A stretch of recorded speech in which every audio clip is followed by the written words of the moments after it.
আসসালামু আলাইকুম, আমি ইসবি সালমা। আপনারা কেমন আছেন বন্ধুরা? আশা করি ভালোই আছেন। অনেক গরম, রোদ, ঠাডা পড়া রোদরে আজকে বাচ্চারা সিদ্ধান্ত নিছে যে ডিম ভাজবো রোদরে, রোদরে তাপে।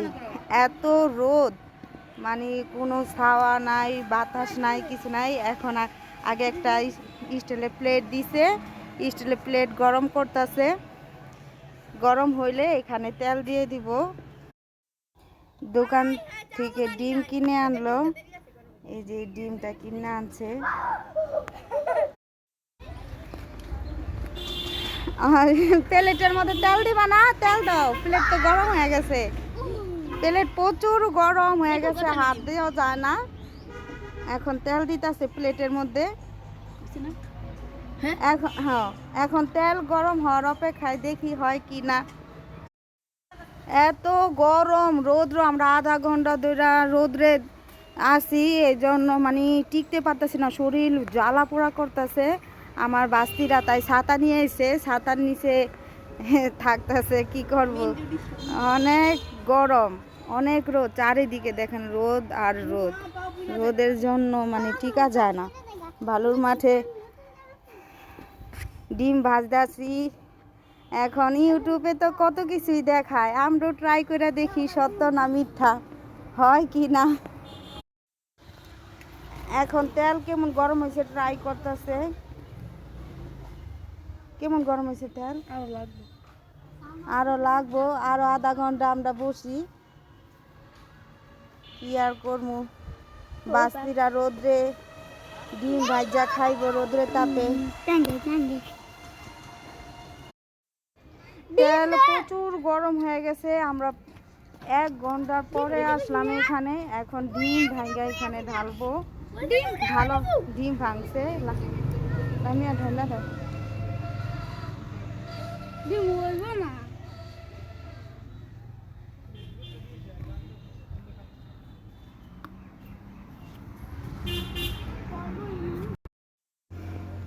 আমরা প্লেটে এটা ভাঙ্গা দিয়ে বাসায় চলে গেছিলাম। 10 মিনিট পর আইসা দেখি যে কিনারদা সাদা সাদা হয়ে গেছে। এখন দেখে গেলাম, আরো 10 মিনিট পরে আবার আইসা দেখি। আমরা বাসার থেকে আবার যাইতাছি ডিম হয়েছে কিনা দেখতে। আর তখন এই ডিমের মধ্যে লবণ দিতে মন নাই, ডিম পুষে। তাই এখন আবার লবণ নিয়ে যাইতাছি আর দেখতে যাইতাছি কিরকম হয়েছে কিনা। পুরো আধা ঘন্টা পরে আসলাম আমাদের বাসা থেকে দূরে। ওয়াও, ভালোই হয়েছে না? মানে আমরা বিশ্বাসই করি নাই, এত মানে দেখছি মোবাইলে, তা মনে করতাম যে না মিথ্যা কথা বলে, বুং বাং এভাবে মানুষের বোকা বানায়। কিন্তু না, এখন বিশ্বাস করলাম যে না, ঠিকই হয়। আর আমরা শুধু অবিশ্বাসজনক ভালো হয়েছে, মানে ডিম পোস্ট করলে যেরকম ওরকম হয়ে আইছে, কিন্তু চুলায় ভাজলে যেরকম মানে একদম ভাজা ভাজা হয় ওরকম না হইলেও মানে সিদ্ধ হইব, খাওয়া যাইব। আবার বাসায় চলে আসলাম, আবার আর একটু পরে যাবো, দিয়ে যাইয়া নিয়ে আসবো। রৌদ্র থেকে ই করে নিয়ে এসে ডিম নিয়ে এসে, ডিম এই যে ভাজা, আর কিনারে পরোটা রাখছে, অর্ধেক পরোটা আসলো, এখন খাইবো। মানে হয়েছে, সিদ্ধ হয়েছে, দেখাও সিদ্ধ হয়েছে, তাহলে সিদ্ধ হয়েছে, কিন্তু উল্টান মাল্টান কিছু নেই, যায় নাই, প্লেটে লাগিয়ে রয়েছে। আর কি খাওয়া চলবো, কিন্তু যে গ্যাসে চুলায় লাড়কিতে রানলে যেরকম ভাজা ভাজা হয় ওরকম হয় নাই।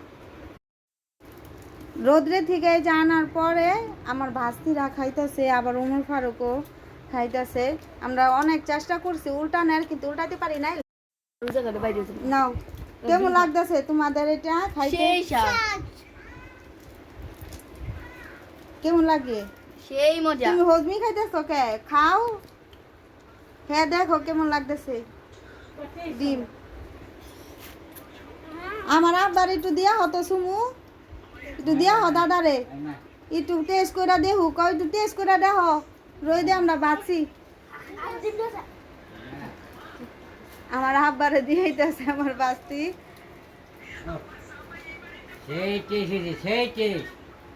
অনেক টেস্ট, অনেক টেস্ট হয়ে যায়। সবাই মজা করে খাইতেছে রোদ্রে ডিম ভাজা। যাদের এই ব্লগটি ভালো লাগছে আপনারা সবাই লাইক কমেন্ট শেয়ার সাবস্ক্রাইব করবেন প্লিজ প্লিজ।